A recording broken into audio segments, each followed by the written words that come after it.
Allons-y.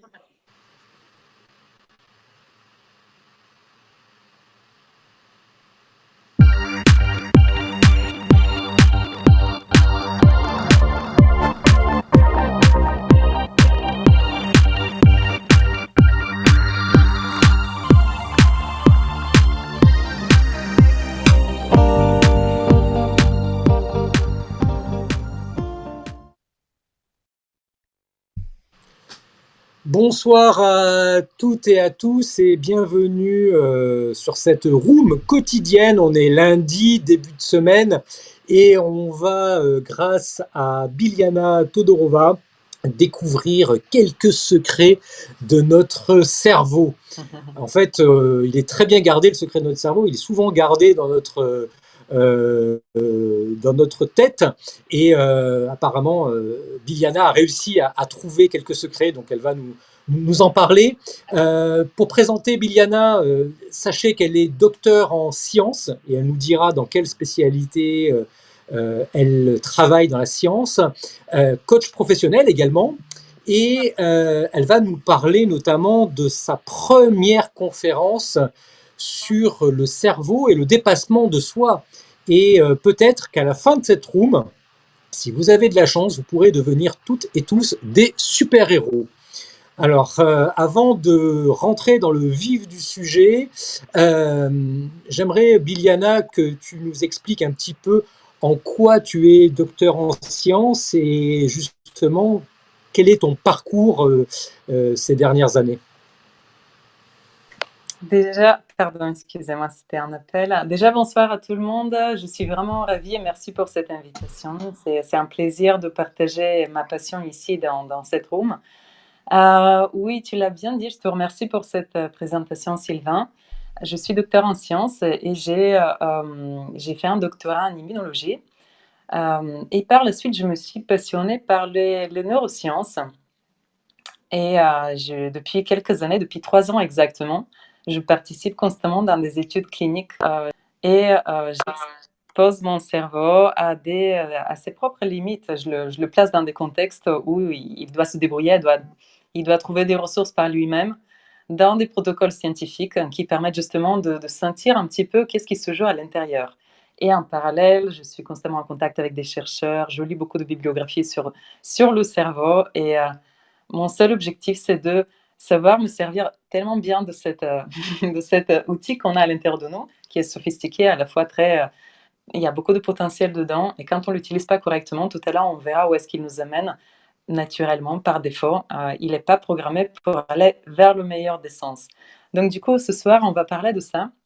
Et j'ai vraiment ce plaisir de pouvoir aller plus dans les détails de ça et de lier ça à l'idée de devenir un super-héros, qui est peut-être un challenge de grand auteur, mais on verra que c'est pas si loin que ça et que les choses sont pas impossibles en fin de compte. Alors, je t'entends plus. Quels sont Oui, donc je disais que merci pour cette introduction, Biljana également. Et donc l'idée, c'est de pouvoir se dépasser soi-même. Et avons-nous tous et toutes cette capacité à nous dépasser? Et est-ce qu'on est capable, chacun d'entre nous au quotidien, de nous dépasser? Exactement, c'est une très très belle question et on le voit de plus en plus ce message venir autour de nous de rendre l'impossible possible. On va voir ce que ça veut dire exactement et comment sortir de cet enchaînement que le mental des fois peut nous empêcher d'avancer comme on voudrait et comment aller vers le potentiel illimité du cerveau. Et d'ailleurs, qu'est-ce que ça veut dire exactement le potentiel illimité? On verra dans un instant. Avant tout, je voulais commencer par une petite histoire qui vient de mon enfance, juste pour démontrer peut-être un des pièges de notre cerveau, de comment ça marche. Petite, j'avais des discussions avec ma maman et un jour, ma maman, elle me partage sa vision des choses en me disant: «Tu sais ma fille, il y a des gens qui savent très bien s'exprimer, qui savent très bien parler de certaines choses et d'autres qui ne savent pas très bien, exprimer les choses, ou parler en public». Elle me dit ça et en même temps elle me dit: «Voilà, moi je fais partie de la deuxième catégorie malheureusement, je suis pas née avec des habilités, avec des compétences de pouvoir parler en public». À ce moment-là, je suis petite fille, je me rends même pas compte de ce que ça veut dire, de ce qu'elle me dit, mais la seule chose qui résonne dans ma tête, c'est ma maman. Apparemment, je lui ressemble, donc probablement je fais partie de ce 2e groupe d'individus qui ne savent pas très bien s'exprimer.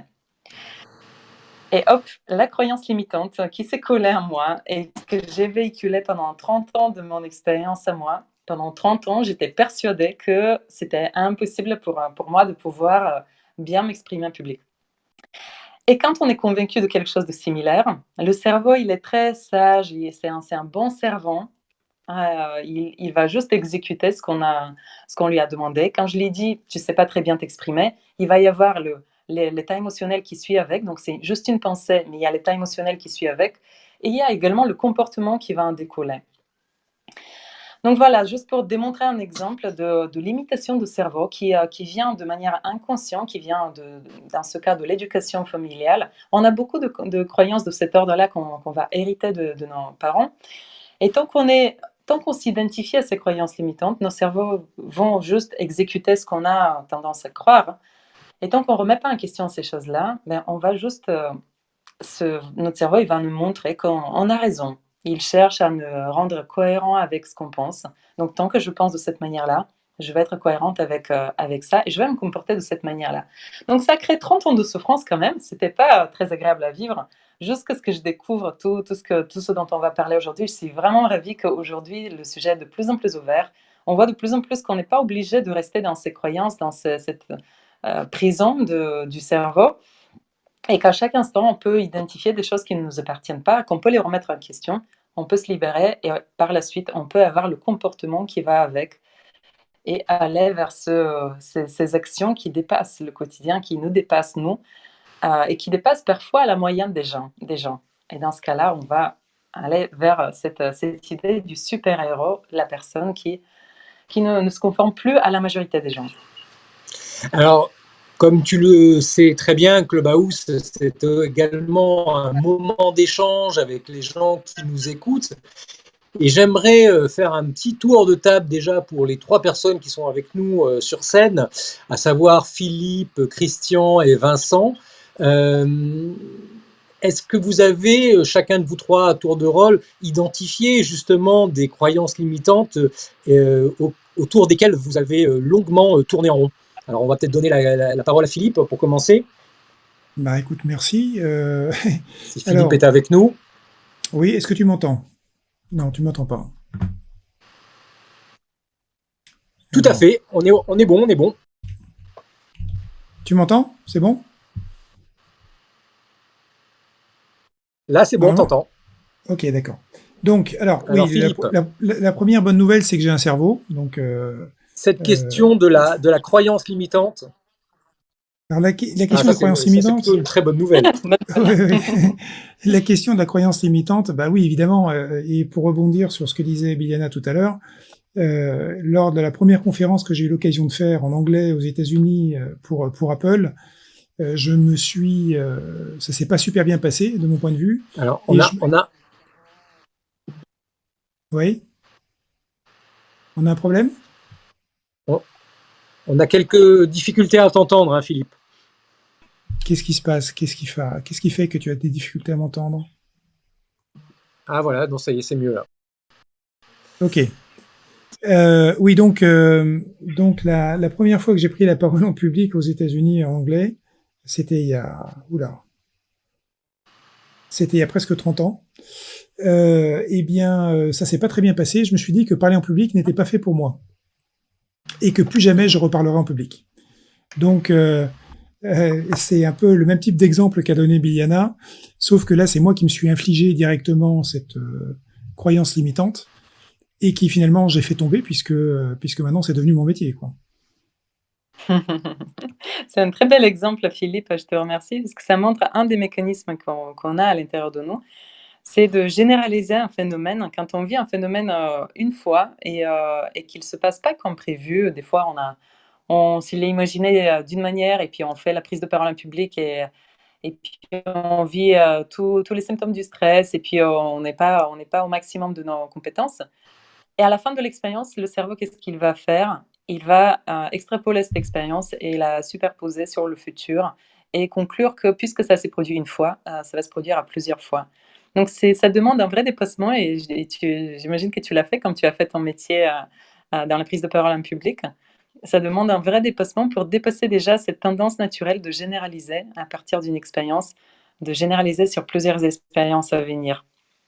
Oui, alors tout à fait. En fait, ce que je pourrais généraliser, c'est, en fait, et c'est quelque chose que j'utilise dans mes conférences sur l'innovation, où je parle effectivement des premières fois qui se passent pas toujours bien. Et là, tu peux le prendre de manière extrêmement large.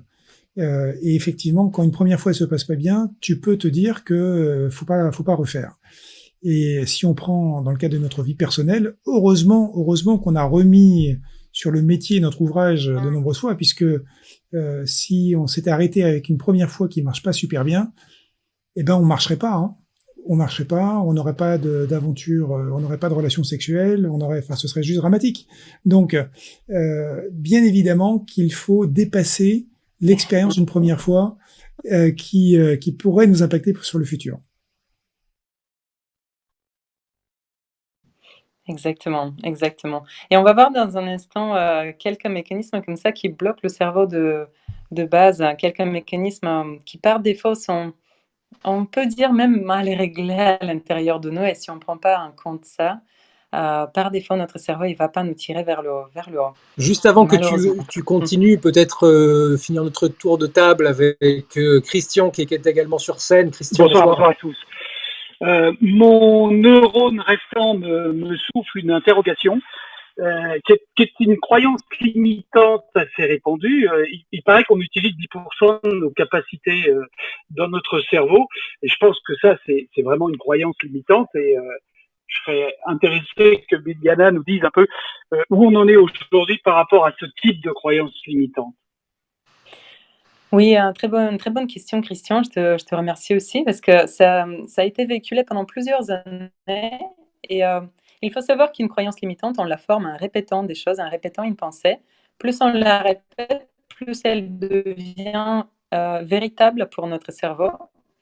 Notre cerveau se base sur des statistiques et s'il entend, une pensée plusieurs fois, il finit par conclure que c'est une vérité et il stocke l'information et quand l'information est stockée, il ne va plus la remettre en question. Et cette croyance qu'on utilisait 10% de notre cerveau, elle a été véhiculée pendant plusieurs personnes, plusieurs années. On l'a vu à plusieurs endroits et on y a cru. Jusqu'à ce que maintenant, il y a des études scientifiques qui démontrent que c'est plus compliqué que ça. Qu'en fait, on ne peut pas dire qu'on utilise 10% de notre cerveau parce qu'il y a plusieurs effets entre ces aires, comme par exemple pour la communication, qui est un processus très complexe pour notre cerveau. Il va y avoir une combinaison d'activations qui vont se faire qu'au final, on fait on utilise les capacités maximales à chaque instant.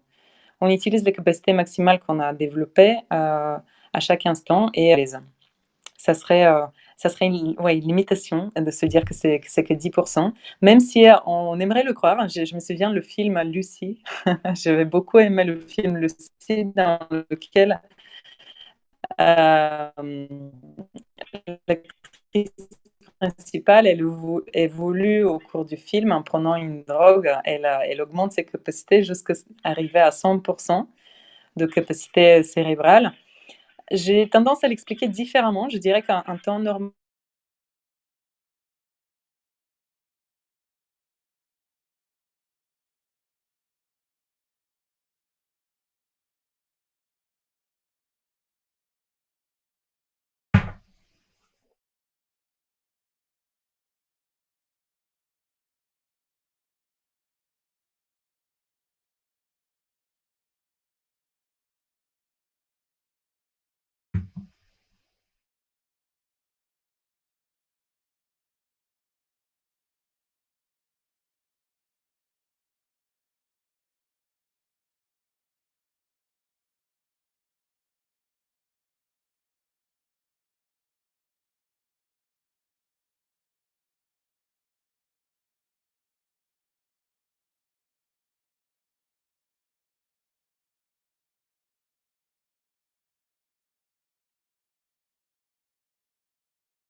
cerveau suivent et se disent, bah, c'est bon, tu peux le faire, ça marchera. Et lui, il arrivait et dans sa tête, à 200%, il savait qu'il réussirait. Et ça lui faisait 40% de boulot en moins, d'apprentissage, d'entraînement. On avait tendance à dire, bah ouais, mais lui, en fait, il est doué. Et en fait, ce n'était pas qu'il était doué, c'est qu'il avait, il a toujours eu cette capacité à dire, ça, je réussirai. Et ça m'a suivi un petit peu après, dès que j'ai commencé à faire quelques sports un peu dangereux ou quoi, dans ma tête, d'avoir cette expérience d'acrobate, je me disais, ça, je réussirais, je faisais du vélo, je faisais des sauts. Aujourd'hui, je suis plus du tout capable parce que l'âge aidant, alors on m'attribue ça à l'âge, mais je serais curieux de savoir ce qui réellement fait que, à un moment, bah, on n'ose plus y aller. Et le moindre fait d'hésiter, c'est ça aussi qui fait que potentiellement on va tomber. Et une autre réaction à ce que disait Philippe, qui m'a vachement parlé sur la première expérience quand elle est ratée. Pareil, nous, en acrobatie, et puis même avec le travail avec les chevaux, dès qu'il y avait un échec important ou une chute importante, tout de suite, notamment en spectacle, après le spectacle, dès que le public était parti, on reconnecte pour tout de suite remarquer la réussite. En fait, jamais se coucher avec un échec ou une chute en tête parce qu'elle reste gravée quasiment à jamais, quoi. Donc, je serais curieux aussi de savoir qu'est-ce qui fait ça mécaniquement, quoi. Déjà, je peux rajouter factuellement, il y a, par rapport à ce que tu expliquais à la deuxième situation que tu as évoquée, notre cerveau, il est très sensible à tout ce qui est négatif. Quand on a un événement négatif, il va laisser une trace beaucoup plus profonde qu'un événement positif. À tel point qu'on dit que pour neutraliser, voire même plus, des fois en fonction de l'intensité de l'émotion négative qui a été vécue, on aura besoin d'accumuler du positif.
Tu as partagé, Vincent, de ce que tu décrivais, comme quoi la pensée je vais réussir versus la pensée qui doute peut-être un petit peu plus, et qui amène au final à une émotion qui ne sera pas pareille. Si je pense que je vais réussir, je vais avoir une émotion plutôt d'ouverture, une émotion de confiance, une émotion qui me tire vers l'avant. Alors que si je pense qu'il y a quelque chose qui m'empêcherait de réussir, je vais m'enfermer plutôt dans l'émotion de la peur. Et tout ce qui est de l'ordre émotionnel, il aura tendance à bloquer l'accès à nos ressources. Et même si toi et ton ami, vous disposez des mêmes ressources techniques sur la tâche à réaliser, cet élément émotionnel, cette gestion de l'émotion qui est associée à la pensée, va faire la différence et va demander plus de travail peut-être pour l'un que pour l'autre. Merci Biliana pour tes réponses. Juste, je précise, si vous voulez monter sur scène et poser des questions, vous pouvez le faire, il suffit de lever la main et l'un d'entre nous pourra effectivement vous faire monter on stage, comme on dit, sur Clubhouse. Alors, justement, par rapport à toutes ces réponses, qu'est-ce que toi tu préconises, parce que de façon pratique, de passer à l'action, parce que je pense qu'à un moment ou à un autre, c'est bien d'avoir de la théorie, mais comment on passe à l'action, justement, peut-être pour arriver à ce fameux 50-50 sur le positif et le négatif? Avant d'aller vers ça, moi, je voulais juste faire un partage de quelques expériences que j'ai vécues qui m'ont permis, parmi toutes les expériences, j'en ai fait plus de 50 essais cliniques sur moi-même. Et parmi toutes les expériences, il y a 2 qui m'ont vraiment marquée. 2 expériences dans lesquelles j'ai accepté de recevoir un médicament. C'était 2 médicaments différents qui agissaient sur le cerveau. La première expérience, c'était avec la Ritaline, qui est un médicament qui agit sur l'attention. Donc il va agir à travers le mécanisme de dopamine. Il va augmenter la quantité de dopamine à l'intérieur de nous. Donc pour ceux qui connaissent la dopamine, c'est la molécule de bonheur. Ça augmente la sensation de bonheur. Et également, ça agit sur la capacité de focaliser son attention. D'un coup, on devient très focus. On arrive à se concentrer sur une seule chose à la fois et aller en profondeur. Notre attention devient comme un faisceau laser. Ça va percer dans les détails et aller très très loin. Et dans cette étude, ce qui était intéressant à voir, c'était le plaisir de ressentir cette libération du cerveau qui, d'un coup, se retrouve à vouloir communiquer beaucoup plus que d'habitude. Et également à faire des connexions aux autres. On était plusieurs dans l'étude, donc avec les autres participants, notamment celui qui avait reçu également le médicament. On s'est retrouvés à avoir une connexion, une relation très, très profonde en peu de temps, parce que c'était l'effet du médicament était assez rapide. Alors, je ne suis pas en train de vous vendre le médicament. Le but, c'est pas non plus de partir vers la facilité de la libération du cerveau. Mais cette expérience était intéressante pour moi parce que ça m'a créé comme un point, un référentiel qui n'était pas inconnu pour moi. Et chacun de nous, de vous, a déjà expérimenté cet état dans lequel d'un coup on se retrouve dans une forme de fluidité, on ne réfléchit pas tellement, on est beaucoup plus spontané et notre attention est captée. Il y a quelque chose de très important qui se produit, notre attention est captée. La conclusion que je me suis faite suite à cette étude, c'était que de me dire, d'accord, avec le médicament, on peut y aller très rapidement vers ça, mais c'est un état qu'on connaît tous, c'est-à-dire que c'est un état qu'on peut développer avec un peu plus d'entraînement. On peut aller vers cet état et ça serait notre objectif final. C'est pour cela que je disais comment doper son cerveau, parce qu'en quelque sorte, notre objectif, ça serait d'apprendre naturellement à notre cerveau à aller vers cet état qu'il a la capacité d'atteindre à condition qu'on suit un certain nombre de choses. Donc je vais vous en parler un petit peu. Ouais, parce que là, tu nous présentes le raccourci, mais sinon. Et je ne vous le conseille pas, je reviens sur mes paroles. Je ne vous le conseille pas parce que c'est 4 heures d'effet du médicament contre 48 heures de l'effet négatif à l'opposé, parce que par la suite, comme c'est un médicament qui augmente la motivation, le lendemain et le jour d'après, il y a une vraie baisse de motivation. Donc ça ne vaut vraiment pas le coup de passer par ce raccourci. C'était vraiment pour faire ce partage de vous dire qu'il est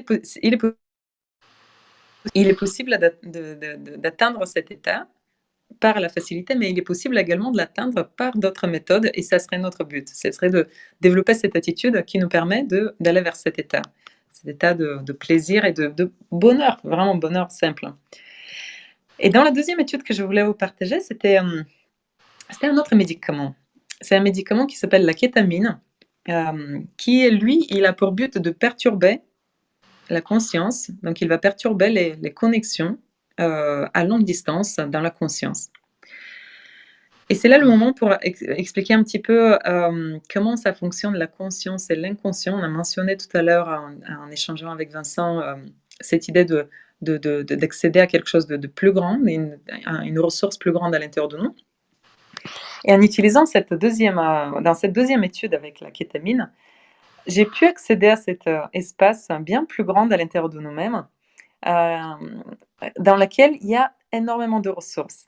Et surtout, ce qui était intéressant dans cette expérience, c'était de se rendre compte que d'un coup, tous les problèmes étaient enlevés. En fait, comment fonctionne l'inconscient? Je l'ai dit tout à l'heure, c'est 95% de notre fonctionnement est inconscient et versus 5% de fonctionnement conscient. Le conscient, il est très énergivore et le conscient, il a la capacité de gérer maximum 40 informations par seconde, ce qui est déjà pas mal. Mais quand on compare au fonctionnement de l'inconscient, lui, il peut aller jusqu'à 1,2 million d'informations par seconde. Donc, c'est juste Wow. incroyable le nombre d'informations qu'il peut analyser à la fois. Donc, c'est impressionnant cette ressource qu'on a tous à l'intérieur de nous. Et si on arrive à y accéder, on devient cet être illimité qui peut travailler avec une multitude d'informations sans pour cela être forcément conscient de tout ce qui se passe, mais en ayant accès à cette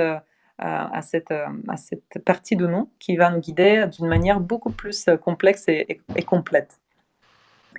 Donc cette deuxième étude, c'était une vraie découverte pour moi de me dire, en fait, nos problèmes sont déjà créés par notre conscience en quelque sorte, et d'accéder à cette partie de nous dans laquelle, si on regarde les travaux de Stanislas Dehaene, qui est le chercheur qui fait beaucoup de travail sur l'inconscient et le conscient en France, d'après lui, dans notre inconscient, il y a tous les possibles il y a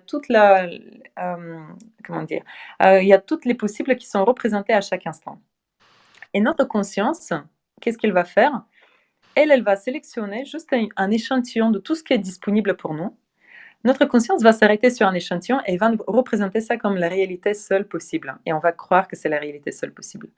Mais en réalité, à chaque instant à l'intérieur de nous, l'inconscient, même quand on a pris une décision consciente, l'inconscient, il est en train de regarder, observer si on ne change pas de version de lecture de la réalité, s'il n'y en a pas une autre des possibles qui correspond mieux et qui peut être la meilleure interprétation de la réalité. À chaque instant, on est entre le choix qu'on a fait consciemment, celui qu'on croit être la réalité, et l'inconscient qui nous propose toute une variété d'autres lectures de la réalité qui vont nous permettre d'accéder à d'autres réalités, hein, en fin de compte. Je ne sais pas si c'était clair, mais en tous les cas, je voulais vous faire ce partage d'expérience ça vient du ressenti, je l'ai expérimenté dans mon corps et pareil, la deuxième étude, c'est pas pour vous dire il faut aller vers ce médicament-là, ça ne résout en aucun cas aucun problème, mais par contre, ça m'a permis de jeter un coup d'œil sur ce réservoir à l'intérieur de nous qui est accessible à chaque instant et de pouvoir par la suite chercher des solutions pour y accéder de manière sans avoir la facilité du médicament. Donc en fait, ce que tu nous expliques, c'est que effectivement, tu as étudié le champ des possibles, et le champ des possibles est ce que tu viens de nous expliquer, et c'est passionnant. Maintenant, effectivement, dans ce champ des possibles, l'idée, c'est encore une fois de ne pas prendre tous ces raccourcis qui peuvent être assez destructeurs, hein, d'après ce que tu nous as expliqué, mais justement de trouver les ou la méthode qui, pour chacun d'entre nous, va nous permettre justement d'exploiter ce champ des possibles. Et donc là, je pense qu'il y a effectivement des méthodes, des routines qui vont nous permettre d'explorer ce champ des possibles. Exactement, exactement. Et ça serait l'idée justement d'aller vers ces approches, différentes approches qui nous permettent de travailler pour notre propre bonheur, parce que comme on l'a vu, il y a un biais négatif à l'intérieur de nous. Si on ne travaille pas pour notre bonheur, notre cerveau, il ne va pas le produire pour nous comme ça par défaut. Par défaut, le cerveau, il est là pour résoudre des problèmes et trouver des problèmes. Donc, par défaut, il aura toujours quelque chose qui va apparaître dans la réalité qu'il analyse. Il va y avoir toujours quelque chose à résoudre. C'est sa mission, il le fait comme ça. Et maintenant, c'est à nous d'apprendre à diriger notre cerveau, à le maîtriser d'une manière qui sera beaucoup plus utile pour nous et qui va nous amener vers cette sensation de bonheur qu'on cherche tous. J'aime beaucoup cette phrase que le bonheur, c'est du travail à temps complet et c'est du travail personnel. Et c'est pas quelque chose d'inné, c'est pas quelque chose de donné. On a besoin de travailler pour ça. Et donc, toi, je suppose que tu y travailles quotidiennement. Exactement, c'est un travail, c'est un peu comme avec la musculation. C'est exactement la même chose qu'on peut faire avec, notre cerveau. C'est de prendre le temps à s'intéresser, à le comprendre, à voir quels sont les différents muscles qu'on peut travailler, de voir quels sont les muscles qui ont besoin d'être renforcés aussi. Il y a peut-être pas besoin de tout renforcer, mais juste, à certaines parties, pour qu'on puisse aller de plus en plus vers ces dépassements de la normalité. Parce que justement le thème d'aujourd'hui, c'est d'aller vers le super-héros. Qui dit super-héros, ça veut dire on devient un personnage qui a des capacités hors du commun. C'est-à-dire qu'on a dépassé la normalité, on a dépassé la norme. Et ce n'est pas impossible. Tenant compte du fait qu'il y a beaucoup de gens qui vont pas travailler sur leur capacité cognitive, naturellement et puis consciemment, ça devient pas si difficile que ça de dépasser la norme et de pouvoir accéder à un cerveau, bien, bodybuildé, si je peux utiliser le terme qu'on utilise pour le corps. Un cerveau qui a une résistance, une meilleure résistance, un cerveau qui est plus facile à diriger, un cerveau qui est là pour nous servir et surtout, nous guider d'une manière beaucoup plus vaste et plus large. Et alors justement, des petites routines quotidiennes, peut-être que tu pourrais nous en partager quelques-unes, justement pour bodybuilder notre cerveau au quotidien. Qu'est-ce que tu pourrais nous conseiller? Alors, comment on parle des super-héros? Et d'ailleurs, je vais regarder aujourd'hui un petit peu pour voir quelles sont les caractéristiques qu'on trouve et quelles sont les compétences des super-héros qu'on trouve et qu'on pourrait nous aussi développer. Donc, j'ai vu que Wonder Woman, par exemple, elle avait une résistance au contrôle mental. Alors, c'est pas difficile pour un être humain d'apprendre à son cerveau de surveiller le contrôle qu'on peut recevoir via l'extérieur et via des personnes avec lesquelles on interagit. C'est des compétences de la compréhension de la communication, de la connaissance de soi aussi, de savoir distinguer soi versus les autres et d'apprendre comment ces mécanismes marchent. Après, j'ai vu qu'il y avait des super-héros il y en a un qui absorbe les coups qu'on lui porte pour devenir plus fort.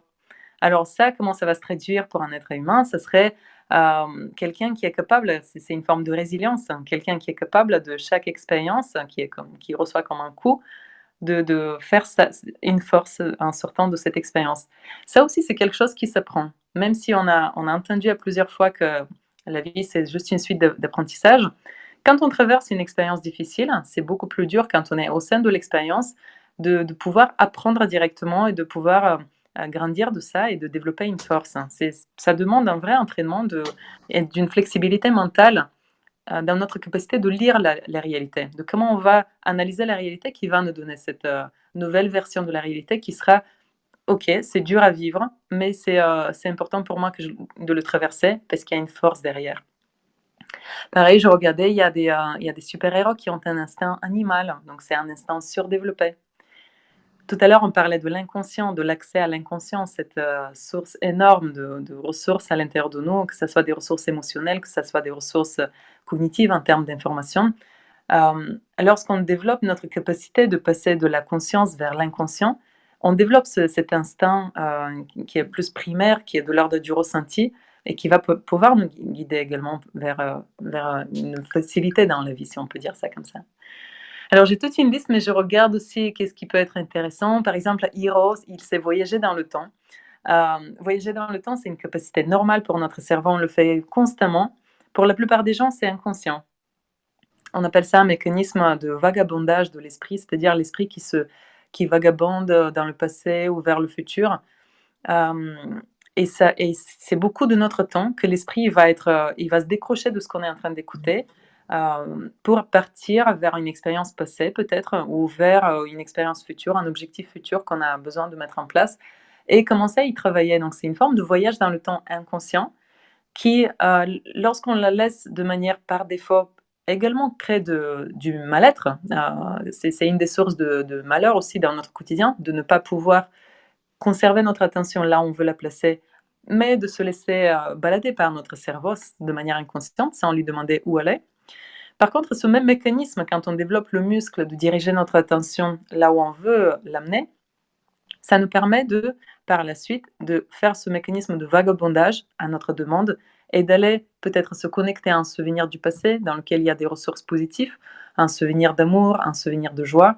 Ça serait un voyage dans le passé Comme on peut aussi utiliser ce même mécanisme pour aller dans le futur et dans ce cas-là, se projeter, se préparer mentalement pour un objectif dans le futur et développer la capacité, en anticipant, avant de vivre l'expérience, développer la capacité à être prêt à vivre l'expérience future. Donc je voyais tous ces super-héros et je me suis dit: «Mais au final, on n'est pas si loin que ça, à condition qu'on mette un peu plus de conscience sur tout ce qu'on est capable de faire et qu'on se mette un petit peu à entraîner notre cerveau». Parce que l'attention, quand elle n'est pas entraînée, c'est comme un enfant qui se balade à droite à gauche et qui ne passe pas beaucoup de temps sur une tâche. Et plus on s'entraîne à développer notre capacité de ramener l'attention là où on veut la placer, plus on devient capable de rentrer en profondeur des choses et de vivre une expérience profonde en termes de ressenti aussi. Plus je place mon attention, prenez par exemple l'exemple quand on est dans la nature et qu'on observe, ça peut être une plante, ça peut être une fleur, le fait de prendre le temps de placer notre attention plus longtemps sur la fleur, ça va me permettre d'acquérir beaucoup plus d'informations et de vivre une expérience sensorielle beaucoup plus approfondie. Et quand on arrive à le faire d'une manière consciente et dirigée, ça va ramener du plaisir supplémentaire.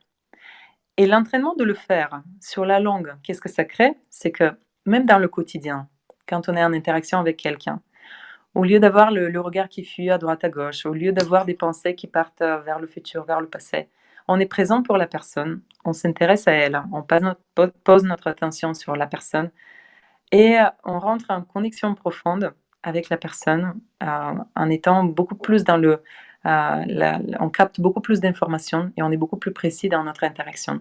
Donc ça crée quelque chose d'amplifié que j'ai connu également quand j'avais pris la Ritaline, le médicament dont je vous ai parlé, et qu'on est capable de développer par des outils comme par exemple les outils de type méditation, de type visualisation. Pour certains, ça peut être même dans la prière. Je sais que dans certaines religions, ça peut être pratiqué. C'est une forme de diriger son attention de manière volontaire. Et le fait de le faire de manière quotidienne, de le faire souvent dans la semaine, ça permet à notre attention d'avoir cette capacité d'aller là où on veut qu'elle aille. Euh, que ce soit lors d'un processus méditatif sur la respiration, que ce soit sur une partie du corps, que ce soit sur un objet. On peut méditer sur un objet, on peut méditer juste sur un point sur le mur. Ça suffit pour rentrer dans cet état méditatif dans lequel on devient celui qui observe son attention. On prend un petit peu de recul par rapport à notre attention. On l'observe où est-ce qu'elle va et on peut la diriger là où on veut qu'elle aille. Donc c'est un vrai outil que je conseille fortement et même étant méditante depuis 2-3 ans maintenant, je me rends compte que quand on arrête pendant quelque temps, on sent vraiment la différence, dans le fonctionnement de notre cerveau qui, du coup, devient un peu plus, perturbé par toute l'information, qui vient à lui, qu'il arrive à digérer moins facilement.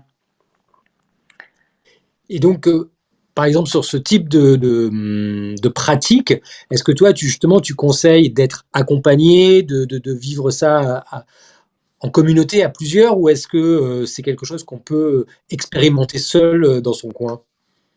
Les deux sont possibles, hein. C'est tout à fait possible de faire les 2.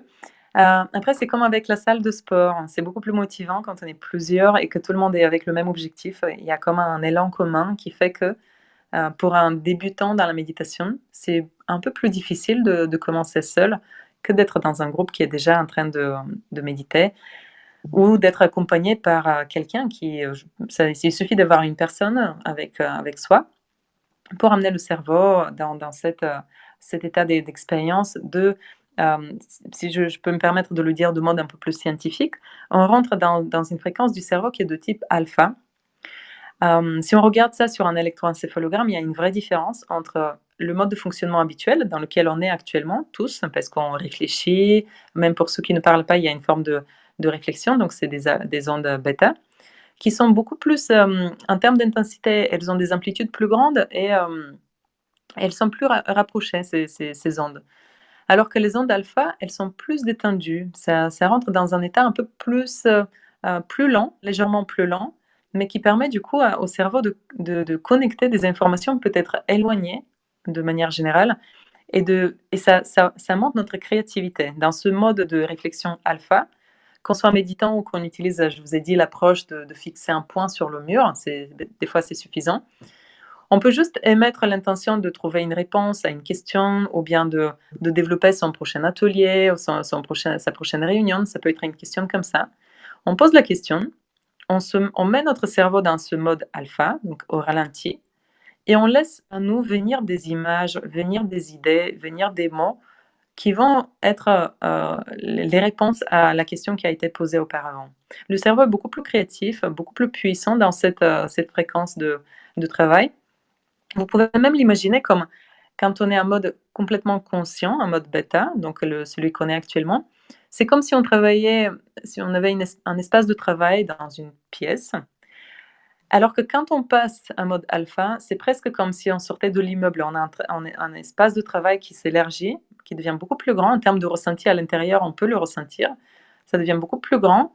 Et des idées qui d'habitude ne viennent pas à nous peuvent venir comme ça de manière spontanée et nous surprendre avec une créativité bien plus avancée que ce qu'on pourrait avoir juste en restant dans le monde habituel du cerveau.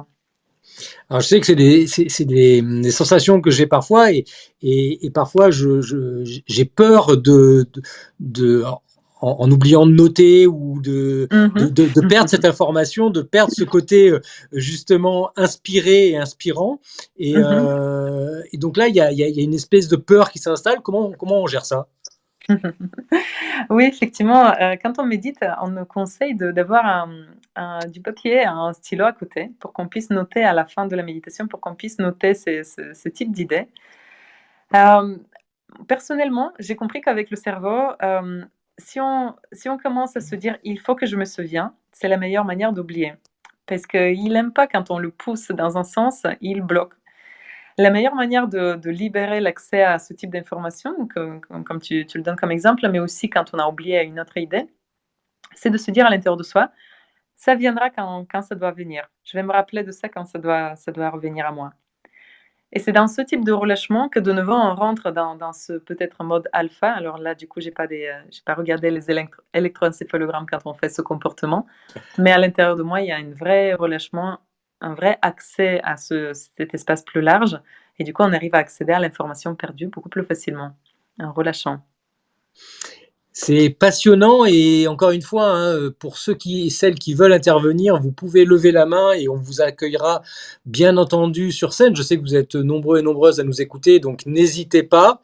Et j'aimerais glisser un petit peu vers le sujet de la conférence, puisqu'on est quand même dans une room spécialisée dans la conférence. Et alors tout ce que tu nous expliques et qui est extraordinaire, j'ai compris que tu voulais justement l'appliquer à l'art de la conférence et à l'art des speakers. Alors, comment justement cette idée de transformer un petit peu cette expertise en conférence t'est venue et par quel biais, en fait, tu as glissé vers le monde de la conférence? Effectivement, aujourd'hui, je me dirige vers la conférence parce que j'ai juste envie de partager ce message à une échelle plus large parce que le cerveau, naturellement, il va pas nous amener vers le bonheur. Si on prend pas le temps de l'étudier, de le comprendre, d'apprendre à le maîtriser, on vivra des vies qui seront pas satisfaisantes, peu importe les réussites qu'on a. Il y a une étude très, très intéressante là-dessus qui montre que c'est pas la réussite elle-même qui nous fait nous sentir bien. La dopamine, on la produit tout au long du chemin vers la réussite, vers l'objectif atteint.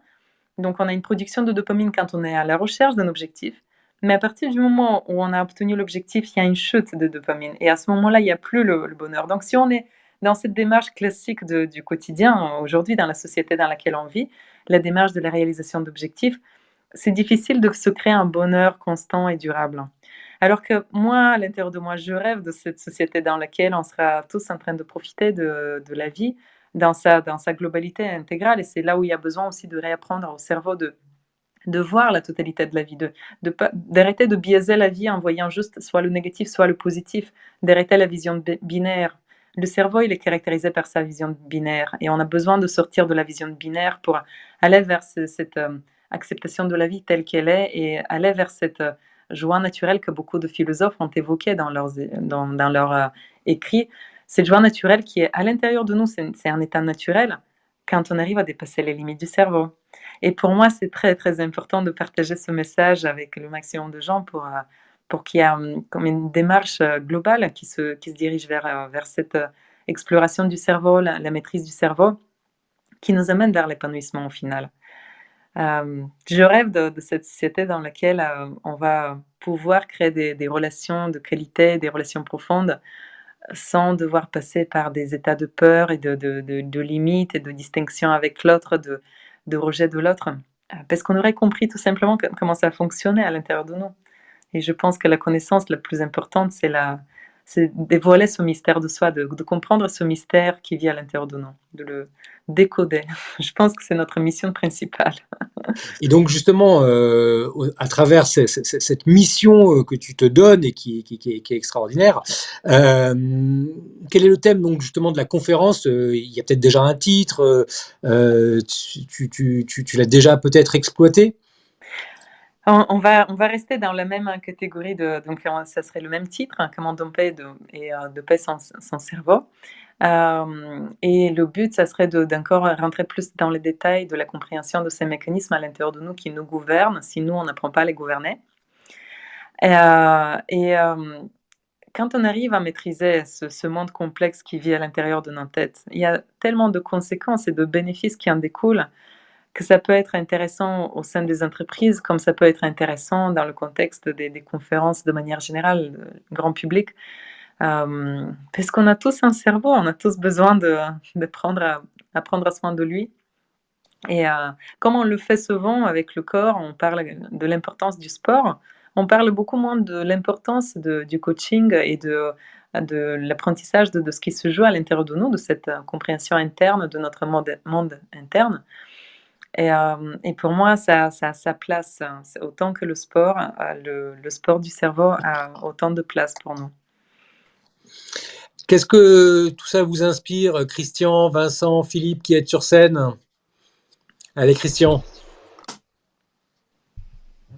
Allez, Christian. Bah, moi, je me dis que le cerveau est une chose, un objet. D'ailleurs, je sais pas si c'est un objet, enfin, c'est un organe plutôt magnifique et qu'on n'a pas fini d'en faire le tour et qu'on peut tous espérer une voie d'amélioration, ce qui nous laisse quand même quelque espoir, parce que sinon, que serait la vie sans espoir? Donc ça, c'est fantastique. Mais jusqu'où peut aller cette amélioration? Et c'est la question qu'on est tenté de se poser, parce que j'aimerais savoir, Biljana, ce que tu penses de ce que fait Elon Musk et de ce qu'il prévoit de faire, de constituer un espèce d'homme augmenté, de nous implanter des puces comme des barrettes de mémoire supplémentaires pour agrandir nos capacités, comme cette espèce de médicament permanent dont on nous a parlé tout à l'heure. Ah, c'est bien plus que ça, hein. Oui. Moi, je dirais que de ce que je vois pour notre futur, je pense qu'on n'aura pas besoin de ça. Parce que si on travaille nos capacités cognitives et qu'on arrive à accéder à cette partie inconsciente de nous, c'est bien plus que l'intelligence artificielle. Il y a une telle connaissance là-dedans qui nous connecte entre nous, elle nous connecte à une forme de ressenti de la nature. Il y a une forme d'harmonie avec le tout. En fait, là, on rentre plus dans une vision plus spirituelle de l'être humain. Parce que quand on est tous constamment en train d'interagir de manière plus ou moins consciente, et si on arrive à accéder à cette partie de nous en termes de ressenti, on n'aura pas besoin vraiment de se rajouter des puces dans la tête. Je pense qu'on n'ira pas jusque-là. Mais ça rejoint cette idée d'explorer le cerveau. Et je pense que des approches comme ça va nous permettre juste de mieux comprendre le cerveau, jusqu'à ce qu'on va se rendre compte qu'il est possible de le faire de manière naturelle et de ne pas aller vers le côté artificiel de la chose. Philippe? Oui, ben, c'est une bonne remarque, parce que moi, je suis persuadé qu'on va aller très loin justement avec des puces implantées dans le cerveau pour plein de raisons différentes, et pas forcément les meilleures d'ailleurs. Mais en tout cas, on va se retrouver forcément avec un choix tôt ou tard. Quelle puce je vais me planter dans le cerveau? Ça va être la même question que est-ce que j'utilise ou pas Internet, ou est-ce que j'ai un smartphone Android ou un iPhone, si tu veux. Un jour, on va devoir se trouver dans cette situation de choisir quel implant on va choisir. Est-ce que ça va être l'implant d'Apple, l'implant de Google ou l'implant d'Amazon?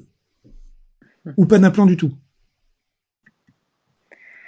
Déjà, on est sous une forme d'intelligence artificielle avec nos téléphones qui nous aident, qui nous rajoutent une forme de neurones externes. On est connecté, ça nous aide à nous connecter via Google et via les autres réseaux. Donc, on a déjà cette forme d'extension de capacité cognitive. Je ne sais pas si on ira jusqu'à implanter ça à l'intérieur de nous, à quel point il y aura besoin de le faire. Je ne sais pas. Je sais pas. Ah, C'est des questions ben, ok. intéressantes à poser. En fait, oui, c'est quelque chose d'intéressant. En fait, on est augmenté, on est déjà augmenté. Hein. On Mm. est dans le cadre d'un cerveau augmenté, effectivement, avec les smartphones et l'intelligence artificielle qui y réside, soit dans les smartphones, soit dans le cloud. Hein. La vraie question qui va se poser, c'est est-ce qu'on va avoir des super humains qui vont avoir une capacité d'interface plus rapide avec des ordinateurs, ou est-ce qu'on va rester en interface avec un clavier et une souris qui finalement est très très lent pour communiquer avec un ordinateur? Elle est là la vraie question. Mhm, mhm, mhm. Et je Oui. compléterai peut-être, Philippe, si tu me permets, sur le fait qu'effectivement ces outils-là, que sont le smartphone, l'ordinateur et tout ce qui nous entoure, peut-être nous permet de changer aussi nos comportements et que peut-être déjà, en l'espace de 10, 15, 20 ans, les générations qui grandissent ont déjà changé leur comportement, notamment peut-être de concentration. Je pense qu'un enfant aujourd'hui n'a pas la même façon de se concentrer que on l'a eu quand on était enfant, parce que justement on est assisté par des outils et donc peut-être que ça libère certains espaces qu'on n'avait pas encore exploités. J'ai eu un Liliana. exemple. J'ai eu un exemple pas plus tard que quand c'était vendredi. Vendredi, je suis allé garder mes petits-enfants et donc ma fille et son mari ont installé des consoles Alexa, tu sais, chez eux. Et donc, Oui, j'en ai une. t'en as une, voilà. Et donc, ce qui est impressionnant, c'est de voir les enfants poser des questions à Alexa dès l'instant où ils se posent une question. Alors, c'est à la fois très bien et à la fois très dangereux parce qu'évidemment, ils vont avoir un seul avis qui est l'avis d'Alexa. Ils vont pas aller chercher eux-mêmes, si tu veux. Aujourd'hui, notre réflexe, c'est quoi? Éventuellement, c'est d'aller sur Google et puis de voir sur un sujet donné quels sont les différents types de réponses qu'on pourrait trouver. Donc, à la limite, ça exerce ton esprit critique. Tu vas pouvoir te dire, OK, cette information-là, elle est pas nette, elle est pas backupée, il y a pas les sources sont pas nommées. Et d'autres informations, au contraire, tu vas te mettre à les croire. Donc, tu exerces cet esprit critique. Hein, c'est, par exemple, Wikipédia qui nous permet aussi d'avoir des éléments d'information qui, dans certains cas, sont bien faits, dans d'autres cas, sont parfaitement détournés et biaisés. Par contre, si tu n'as plus qu'une seule source d'information, qui devient Alexa, alors ça peut être très bien, mais en même temps, ça peut être extrêmement manipulatoire. Donc, je vois la capacité qu'ont les enfants, effectivement, à changer leur manière de faire les choses, c'est juste incroyable. Ça va à une vitesse qui est foudroyante. Et la question qui se pose, c'est est-ce qu'ils sont pas en train de s'enfermer dans un mode de fonctionnement qui les empêche de réfléchir? Je me dis tout simplement que de toute manière, les indicateurs internes qui nous guident vers est-ce que c'est bon ou c'est pas bon, c'est la sensation qu'on va avoir en termes d'état émotionnel. Et si c'est une façon peut-être d'accéder plus rapidement à l'information, mais qui ne nourrit pas suffisamment à l'intérieur, ça va créer des gens qui sont en quelque sorte malheureux et qui vont petit à petit être décrocher de l'outil en question. C'était un peu le cas quand on a fait les premières années des smartphones. On avait cette tendance constante d'être sur le téléphone et on s'est rendu compte que ça empêchait de vivre la vie au final dans la réalité. On était beaucoup plus dans le virtuel les toutes premières années. Jusqu'à ce que par la suite, ça a amené à des comportements qu'on a ajustés et on est beaucoup plus équilibré aujourd'hui. On a même des applications qui nous aident aussi à équilibrer nos comportements sur les réseaux. Plus ou moins bien sûr, il y a toujours des gens qui vont partir dans les limites, soit pas du tout utiliser, soit utiliser trop. Mais de manière générale, on est quand même guidé de l'intérieur de cet équilibre interne qui nous dit est-ce que c'est bon ou c'est pas bon, mais ça vient de l'intérieur de nous. Donc je pense qu'il va y avoir un équilibre. Si jamais c'est une approche qui est néfaste pour notre mode de fonctionnement, notre mode de vie, il va y avoir un équilibre qui s'installe naturellement avec les années, probablement. Ça mettra quelques années pour de nouveau continuer à chercher cette quête du bonheur qui a toujours été là, hein, depuis des siècles. Les philosophes, ils se sont penchés sur les questions du bonheur et de l'épanouissement, et on n'y est pas encore. On n'est pas encore au stade où on peut dire que la majorité de la population accède à ces états d'épanouissement. Mais On a ça Philippe. pose aussi d'autres questions. Oui, vas-y, Christian. L'exemple que vient de donner Philippe, c'est intéressant parce que ça pose deux questions. Un, le référencement de l'information. Et on sait ce que ça peut donner avec Google, c'est-à-dire que plus je paye cher, mieux je suis référencé. Donc on rentre dans ce type de système, qui n'est pas un système d'information, mais qui est un système commercial. Et deux, les relations humaines. Parce qu'au-delà du fait que papy a été vexé, qu'on lui pose pas la question, ça il le dit pas, mais bon, on comprend, hein, à demi-mot en filigrane, les enfants, ils demandent à Alexa, ils demandent plus aux parents ou aux grands-parents. Donc quel type de relation familiale demain par rapport à ça? Ça, encore une fois, je pense qu'il va y avoir un équilibre qui viendra, peut-être pas tout de suite, mais ça viendra forcément. Parce qu'une des études les plus connues en sciences sur le bonheur, c'est l'étude la plus longue, a démontré que c'est les relations humaines et la qualité de ces relations humaines qui nous apportent le vrai bonheur, qui apportent le vrai épanouissement. Donc, si on se prive de ça, on va passer par la souffrance. Et finalement, c'est la souffrance qui va nous amener vers le juste, tout ce qui est juste pour nous en tant qu'être humain, et peut-être vers cette humanité qui va... On ne sait jamais, parce que l'être humain fonctionne beaucoup par... il y a des déséquilibres, donc il va partir, peut-être qu'il va passer par une phase très attachée à la technologie, pour passer vers une phase très détachée de la technologie, avant de retrouver le juste équilibre entre comment j'utilise la technologie à mon service, sans que cela vienne abîmer mes relations, vienne diminuer la qualité de ma vie. Mais c'est vrai qu'on passe par des phases, et peut-être que là, on est dans la phase où on n'est pas encore apte à trouver le juste milieu et à conserver les choses qui sont bonnes pour nous. Mais à l'intérieur de nous, nos ressentis nous guident, puisqu'à un moment donné, on va souffrir de ça. Si on détruit les relations entre les gens, ça serait du malheur pour les personnes qui sont impliquées. Et c'est ça qui va nous amener à chercher des solutions à ce problème. Bon, papy n'était pas vexé, hein. Je savais qu'il réagirait. Il a suivi, il a suivi. Bon. Et donc, du coup, par rapport à tout ce que tu nous expliques, si demain on veut venir t'écouter en conférence et qu'on veut justement développer ce sujet-là avec toi, qu'est-ce que tu as imaginé? Alors, je sais bien que tu es présente sur les réseaux sociaux, que tu développes cette thématique, notamment à travers une excellente chaîne YouTube. Raconte-nous un peu tes projets, justement, par rapport à tout ça.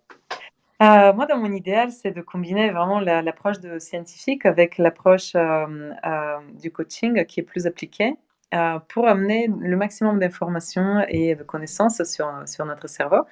J'ai fait plusieurs vidéos sur YouTube comme ça en reliant les deux, les approches de coaching qui sont assez directives, c'est plutôt des protocoles qui aident à mieux se sentir, et en les connectant à des études pour montrer que même scientifiquement parlant, il y a une explication derrière ça. Mais que l'explication toute seule, elle est des fois pas suffisante. Elle montre un peu le chemin, mais après on a besoin d'appliquer des choses pour qu'on puisse vraiment incarner un nouveau comportement. Pour les conférences, ça serait cette combinaison de science et coaching qui viendra expliquer les mystères du cerveau. Et le format, ce serait un format classique de 45-60 minutes au sein des entreprises où on aura l'occasion et l'opportunité de découvrir ce cerveau aussi mystérieux avec ses limites qu'on est capable de dépasser, et de voir notamment comment les dépasser, d'expérimenter aussi au milieu de la conférence, d'expérimenter des approches et de ressentir cet accès à plus grand que soi qui est quand même à l'intérieur de nous, et cette libération du mode de fonctionnement classique qui des fois est un peu petit. Et là, je m'adresse à Philippe, le professionnel de la conférence, puisque certains le savent, mais peut-être pas tous sur cette room. Philippe est donc président de la FCP, l'Association française des conférenciers professionnels. Justement, comment un sujet comme celui de Biliana peut s'insérer justement dans la conférence professionnelle, toi qui as cette expérience-là? Bah écoute, pour moi, il y a aucun débat, c'est un super sujet. En fait, je pense que tous, plus ou moins, on est confrontés à l'utilisation du cerveau. Moi, je sais que dans le cadre de l'innovation, j'utilise justement des démonstrations, des expérimentations avec le public qui montrent les biais cognitifs qui sont liés à l'innovation. Donc, on est en plein dedans. Hein. Et la meilleure manière que j'ai trouvé justement de faire prendre conscience aux participants des freins qu'ils avaient sur l'innovation, c'est de leur faire des expérimentations qui leur démontrent où sont leurs freins. Donc, je pense que Biliana, elle a une autoroute devant elle pour faire des conférences sur le sujet. J'espère, parce que je pense qu'il y a vraiment du potentiel à partager ce type d'informations avec, entre nous déjà, parce que c'est tout le monde intéressé, moi aussi. J'adore apprendre sur le cerveau et je serais vraiment ravie de pouvoir partager ça avec un plus grand public. Très bien.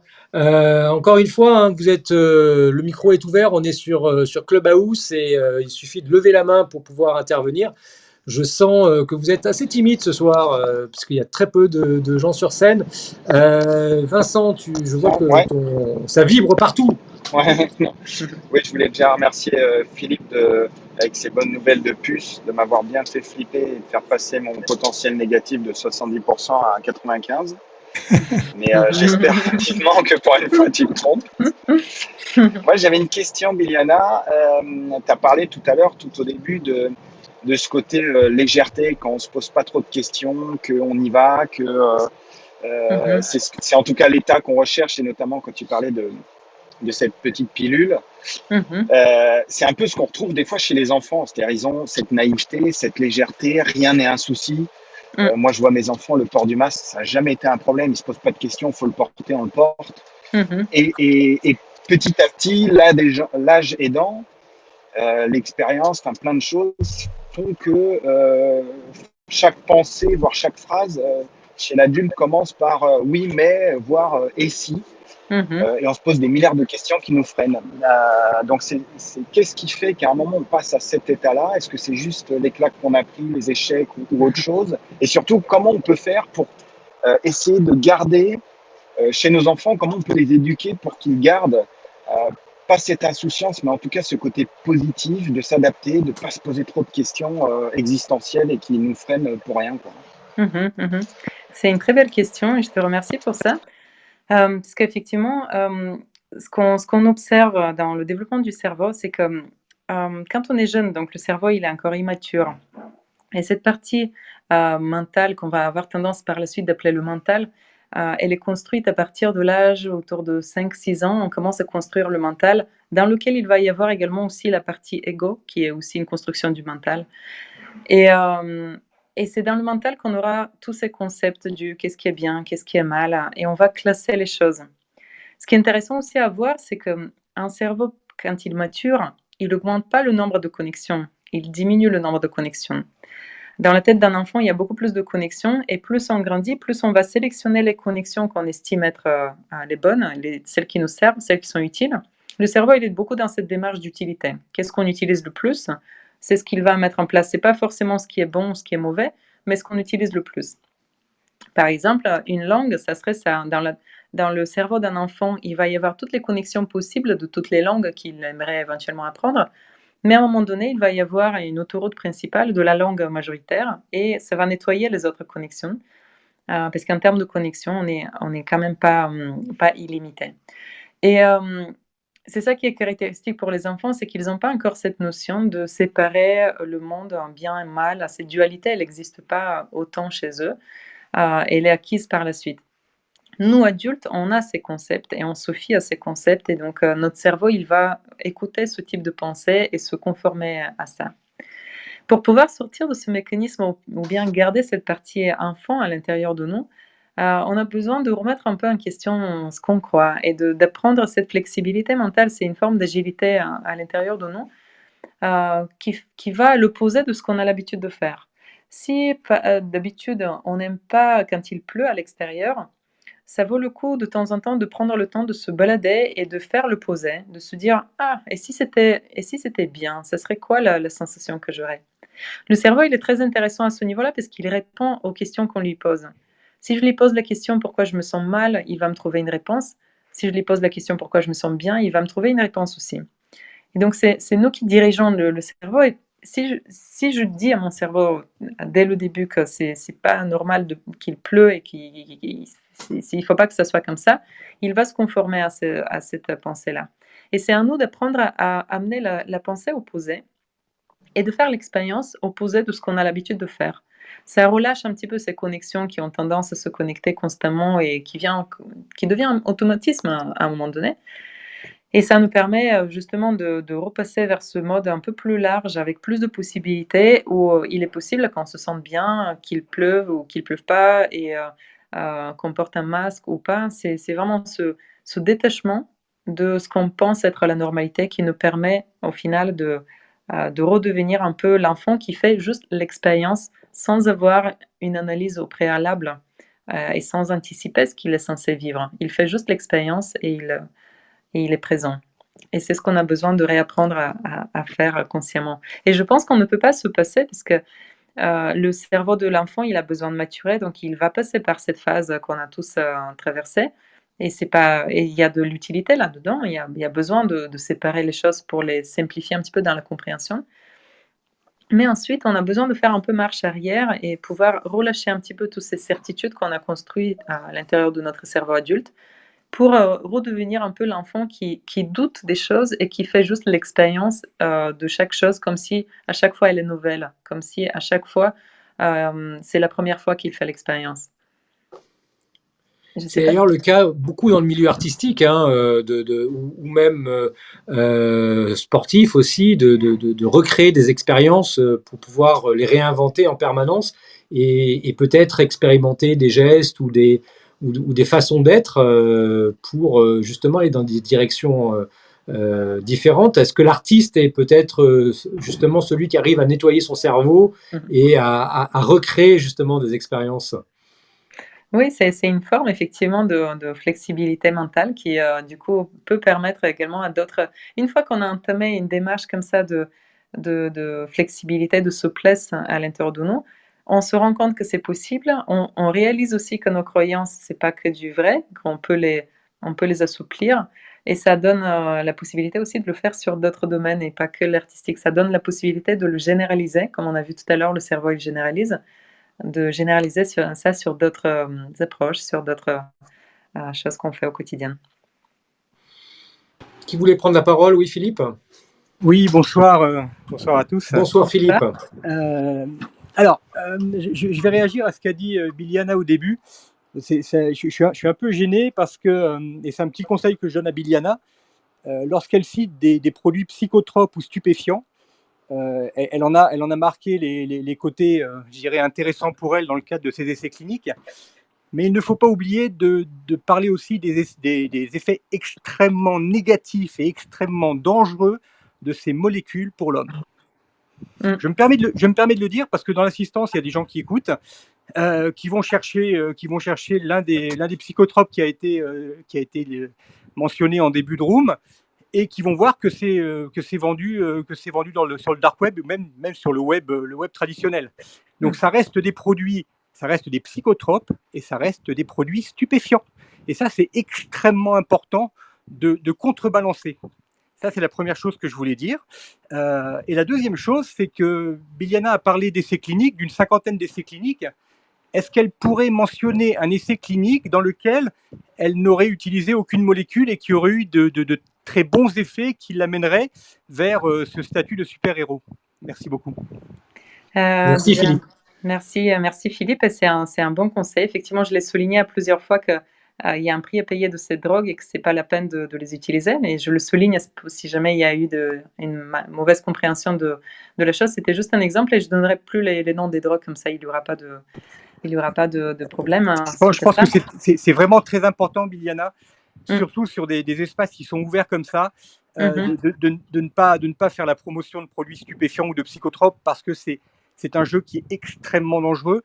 Et voilà, donc c'est le conseil que je te donne, c'est un conseil très amical que je me permets de te donner parce que parce que ça m'a hérissé le poil quand tu as cité ces Mhm. ces deux molécules, et je pense qu'il faut, bon, déjà qu'on n'a pas le droit de parler d'alcool, alors là, de Mhm. psychotropes ou de produits stupéfiants, il faut vraiment faire très très attention. D'accord, d'accord, je note ça et voilà, je retire toutes mes paroles si, sur les noms des drogues. C'était pas le message, et j'espère qu'il était clair. C'est vraiment, c'est pas la peine d'utiliser ça. Et c'est le but, c'est vraiment d'accéder à ces états de manière naturelle. Pour répondre à la deuxième question que tu as posée, il y a eu une étude qui portait sur la méditation, dans laquelle on accède à cet état que je vais mentionner. Alors, c'est pas une étude qui portait, ça n'était pas le même objectif, bien sûr, hein, puisque l'objectif des études que j'ai citées avec les médicaments, était porté sur l'effet du médicament. Avec la méditation, on accède à cet état, et il est peut-être moins intense pour ceux qui démarrent dedans, mais en pratiquant la méditation, il devient aussi intense et il devient surtout une normalité. Ce qui est gênant avec les drogues, c'est pour ça que j'ai dit et je le répète, hein, ce n'est pas à utiliser. Avec les drogues, il y a l'effet, après la drogue qui fait qu'on est épuisé, on n'est pas bien, par la suite, et ça dure plusieurs jours. Donc c'est vraiment pas la peine. Alors qu'avec les approches, naturelles, on amène petit à petit, on y va doucement. C'est comme c'est exactement le même effet avec les sportifs qui vont passer par le raccourci avec les additifs, de sport. Effectivement, on peut accéder, beaucoup plus rapidement, mais de manière mauvaise, et, alors qu'on peut retrouver le même résultat avec un peu plus de patience, et surtout l'avoir de manière durable, et c'est le but. Et je ne crois pas du tout qu'une drogue pourrait amener le cerveau à vivre quelque chose de manière, stable, et peut amener le cerveau à être heureux. Pas du tout, je ne crois pas ça. Parce qu'effectivement, ton propos, pour recadrer un petit peu tout ça, c'est qu'effectivement, on est dans le champ des possibles. Ce champ de Mmh. possibles au niveau du cerveau existe, et ce champ des possibles, il faut pouvoir l'exploiter, justement, de façon, bon, déjà naturelle, ça, on est tous d'accord Mmh. là-dessus, mais justement peut-être aussi en se créant des habitudes finalement, c'est-à-dire que finalement en se créant des routines. Souvent, on voit la routine de façon négative, mais peut-être qu'effectivement, la routine permet justement de développer quelque chose de nouveau, et de pouvoir justement aller vers un meilleur bien-être de son cerveau. Qu'est-ce que tu penses de ces routines, justement? Ouais, exactement, c'est en passant par des routines qu'on arrive à développer, ces muscles cognitifs. C'est des muscles, hein, l'attention, c'est un muscle qu'on développe. Et on a besoin de passer par là. Sinon, ça serait, vraiment, ça serait du momentané, ce serait juste un effet momentané qui disparaît juste après. Il y a aucun, entraînement qui va rester. C'est les routines quotidiennes qui amènent à utiliser correctement toutes nos ressources, et c'est exactement ça mon message. Alors, si ça a été mal compris, je suis désolée. Non, Non, non, mais l'idée, c'était effectivement de bien comprendre le champ des possibles, et qu'après ce champ des possibles, il faut l'atteindre naturellement. Oui, c'est Philippe qui prenait la Oui, oui, parole. oui, je voulais simplement dire à Biljana que c'était une intervention Philippe. très que c'était vraiment une intervention très amicale. Mais mmh voilà, ça c'est la première chose. À l'occasion, il faudrait peut-être qu'on reste en contact, Biljana, parce que j'ai fait une expérimentation qui a duré de février 2020 à juin 2021. Mmh Une expérimentation de focalisation et de méditation, Mmh où il y a plus de 515 expériences qui ont été menées, C'est de la intéressant. de la méditation dynamique et de la focalisation dynamique. Et alors, si tu vas sur mon profil LinkedIn, tu retrouveras le dernier article qui a été écrit, qui donne le cadre de cette expérimentation. Mmh Et ce qui est extrêmement intéressant, ce que je retiens de et ça rejoint ce que tu disais, hein, sur les routines, sur l'importance de la méditation, c'est que c'est plus de 500 expériences qui ont été menées en 16 mois, ont nécessité, et là je reviens sur ce que disait Sylvain, ont nécessité la mise en œuvre de routines quotidiennes Mmh qui sont quand même assez contraignantes.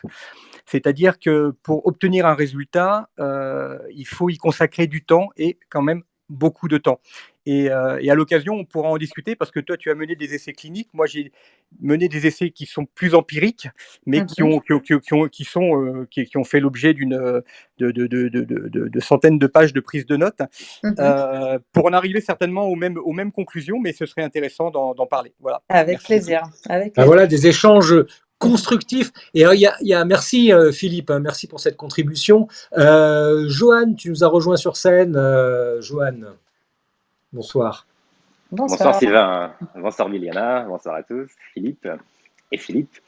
Euh, j'ai pris la roue en cours, je crois que j'ai raté un tout petit peu du début. Donc si je pose une question sur quelque chose qui a été mentionné, je vous prie de m'en excuser. Hum, C'est un sujet qui me passionne, comment accéder à des, entre guillemets, des états mentaux un peu magiques de manière autonome, c'est-à-dire sans puce ou sans stupéfiant, vraiment juste soi avec soi-même. Il y en a 4 ou 5 états mentaux qui me fascinent et que j'essaye de retrouver, notamment 2 que tu as, je crois, évoqués. Il y en a un, c'est le niveau alpha. Mmh. Alors moi, j'ai pris la room à ce moment-là et je crois que tu évoquais Mmh. euh, des techniques, visualiser un point sur un mur, etc.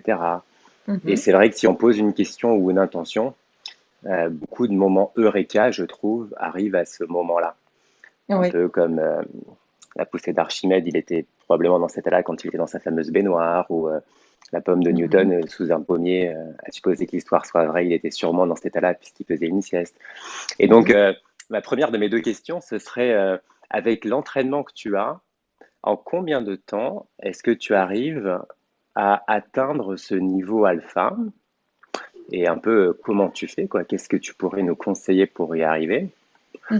Et puis la deuxième question, c'est un peu la même, mais sur un autre niveau. Tout à l'heure, on a évoqué les artistes.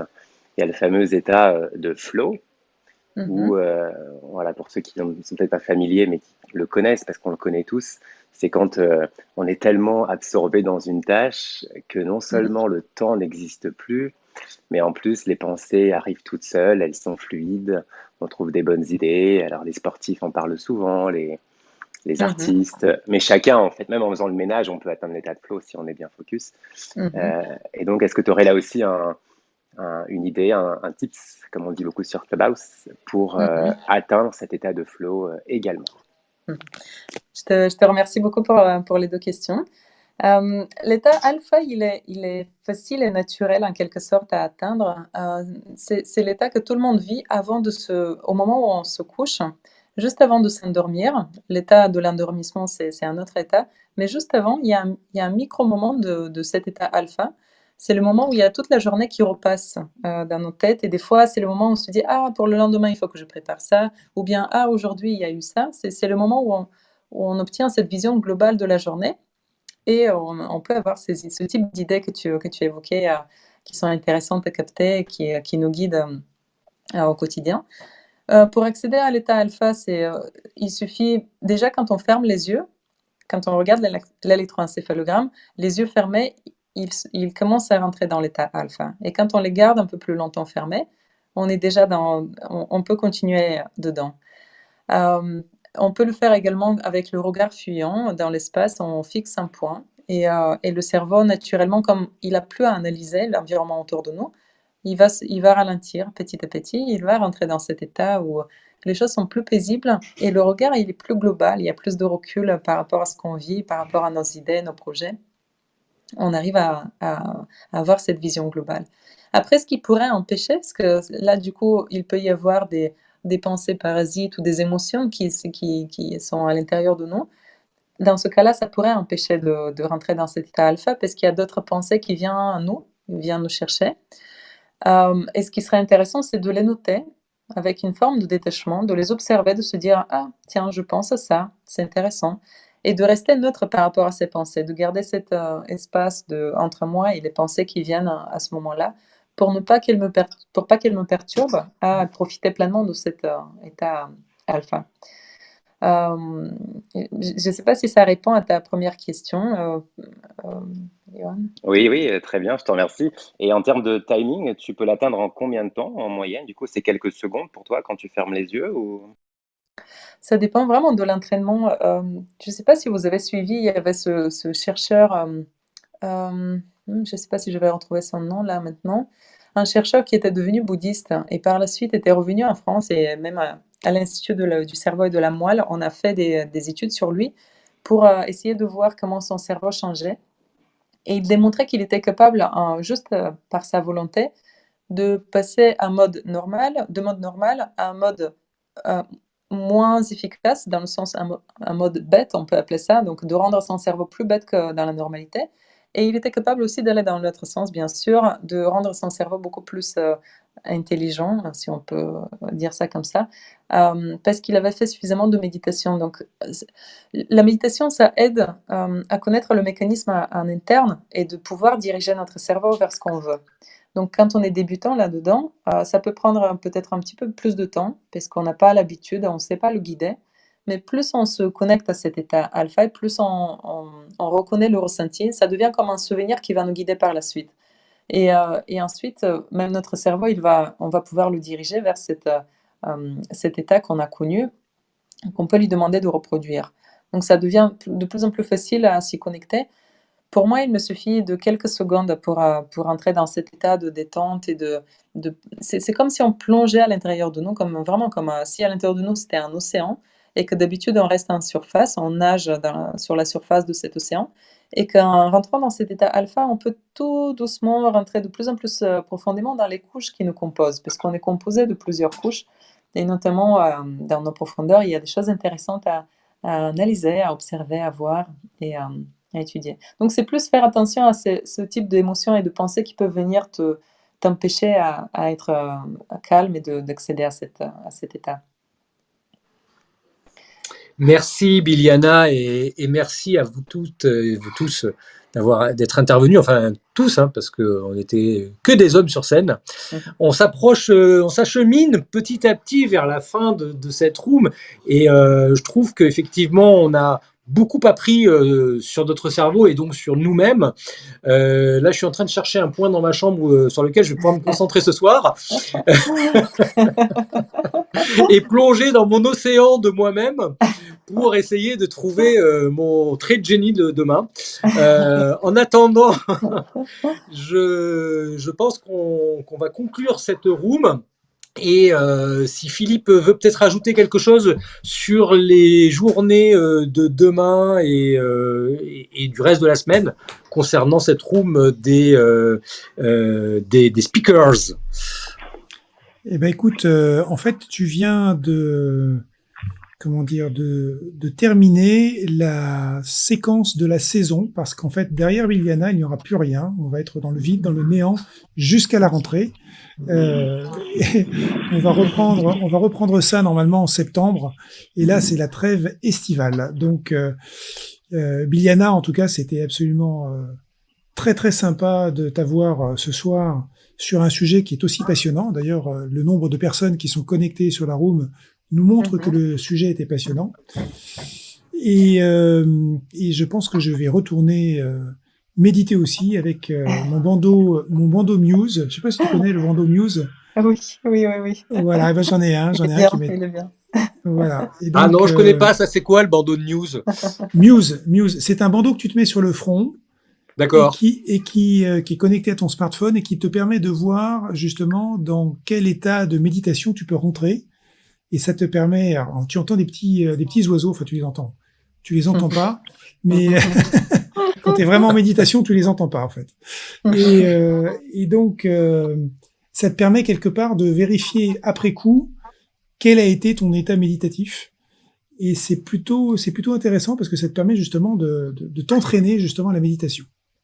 Ouais. Bon, donc il est vraiment bien ce bandeau. Je pense qu'il sert pour les gens qui ont des problèmes d'insomnie.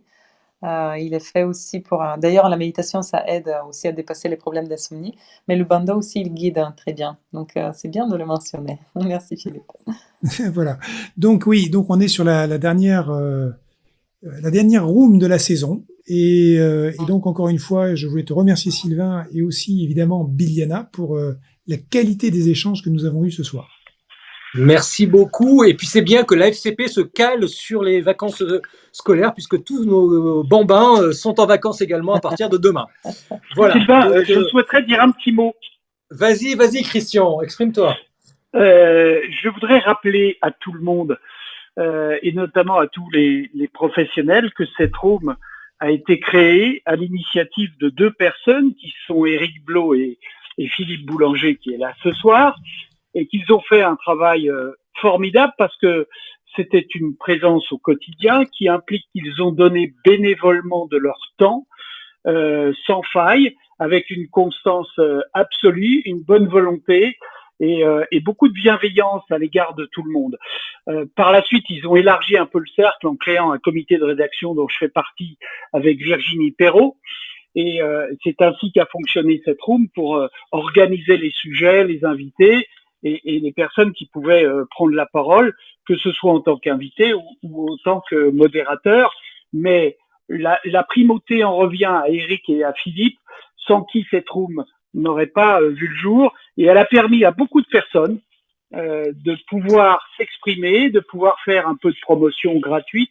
Et je crois qu'hommage doit leur être rendu ce soir. On ne sait pas ce que ça deviendra à la rentrée. Je pense qu'on va réfléchir à quelques-uns par rapport à tout ça. Mais moi, j'en profite pour remercier vraiment grandement Éric et Philippe qui ont eu cette initiative et qui ont eu une démarche très, très généreuse. Merci à vous.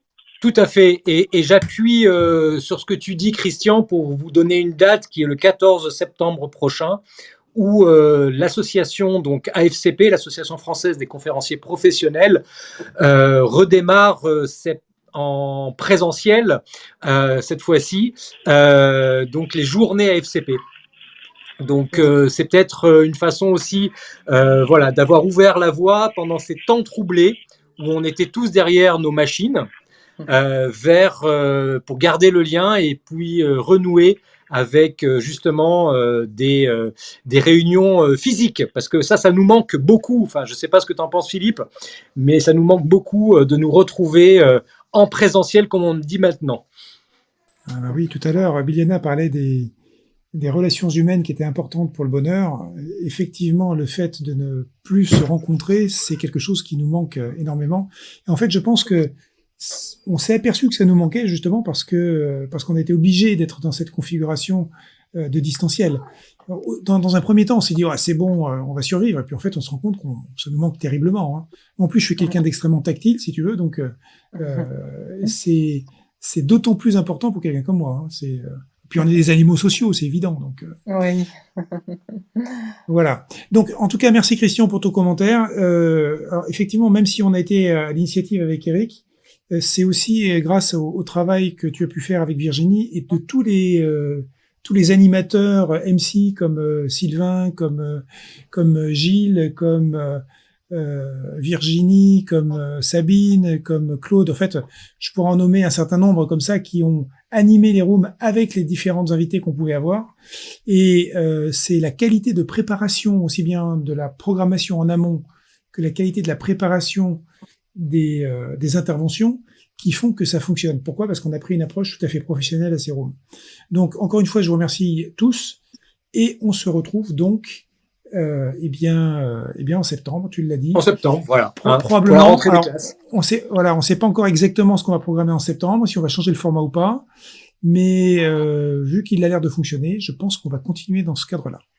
Donc, et un grand merci de ma part aussi, parce que je me rends compte de l'organisation que ça demande et c'était très professionnel, très agréable d'intervenir. Merci pour votre accueil et l'échange qui était très passionné aujourd'hui. Ok, c'est gentil. Alors je rappelle, toutes les interventions sont enregistrées et apparaissent sur la chaîne YouTube de l'AFCP, où vous verrez d'ailleurs les intervenants quand c'est le cas en vidéo. Donc c'est le cas aujourd'hui avec Biliana. Aujourd'hui, on a eu un petit glitch technique en début de session, donc le son était pas très bon en début de session, jusqu'au moment où j'ai réussi à trouver ce qui allait pas dans la connexion Internet. Et donc il y a peut-être 5 minutes ou 10 minutes au début qui sont un petit peu pénibles. Mais le reste de l'interview, de la room, est parfaitement enregistré. Donc, vous pouvez aller sur le site, sur la chaîne YouTube de la FCP pour revoir toutes les interventions depuis le début qu'on a fait ça avec Éric. Et ce sera un vrai plaisir évidemment, sur la plupart des interventions. En tout cas, sur celle de ce soir, c'est évident. Merci beaucoup Philippe. Bonne soirée et puis bonnes vacances à vous toutes et vous tous. Bel été, à bientôt. Merci, bonne soirée à tous. Bonne soirée. Bonne soirée.